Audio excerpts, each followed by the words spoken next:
mahigit 5 ang namatay sa magkahiwalay na sunog sa Navotas at Pasig City. Yan naman ang sentro ng balita ni Isaiah Mirafuentes. Live, Isaiah.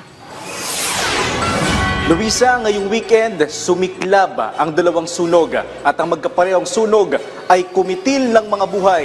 Lahat ng yan ay nangyari sa magkahiwalay na pagkakataon sa Navotas City at Pasig City. Nakulong sa loob ng nasusunog na bahay ang 5 katao sa nangyaring sunog kahapon ng umaga sa Barangay San Roque, Navotas City.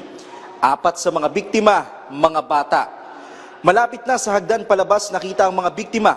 Sinyalis na sinubukan pa nilang makaligtas sa naglalagablab na apoy pero hindi na kinaya dahil sa lakas nito.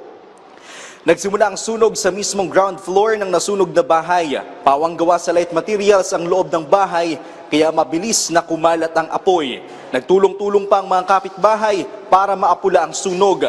Nagliyab na clip fan ang sinisising mitsa ng apoy. Ang sunog ay tinaas sa unang alarma na nagtagal ng mahigit 1 oras.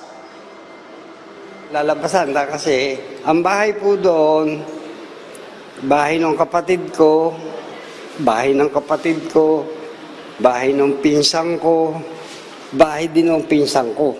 Puro matataas na bahay na puro bato. Ang naiiwan o, yung pinakagitna, yung pong pinakakusina na nasa kwarto. Tapat ng kwarto ng pamangkin kong namatay.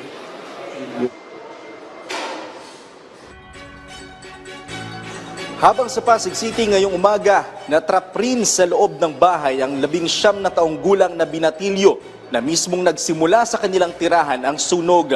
Ang nanay ng biktima, lumabas lang daw saglit para bumili ng tinapay pero pagbalik niya ay malakas na ang liyab ng apoy. Hindi na nagawa pang iligtas ang kanyang anak. Maliban sa nasawi, may 2 namang naitalang sugatan.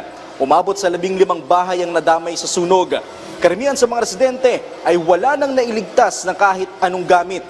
Pasado 3:30 nagsimula ang sunog na nagtagal ng mahigit 3 oras. Inaalam pa ang sanhi ng naganap na sunog. Nahirapan po ang ating mga firefighters sa iskinita kasi po eh. So ito lang po yung naging daan nila.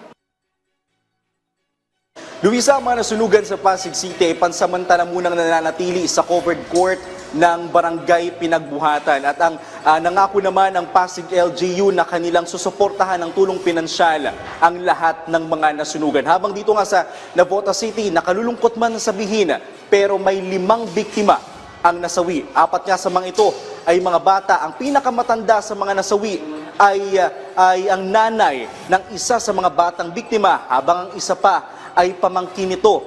At ang 2 mga bata ay nakitulog lang daw nung gabing nangyari ang sunog dahil itong 4 na mga bata ay magkakaibigan at hindi nga nila akalain na yun na palang huling pagkakataon na sila'y magkakasama-sama. At yan muna ang latest mula dito sa Navotas City. Balik muna sa iyo, Luisa. Maraming salamat, Isaiah Mirafuentes.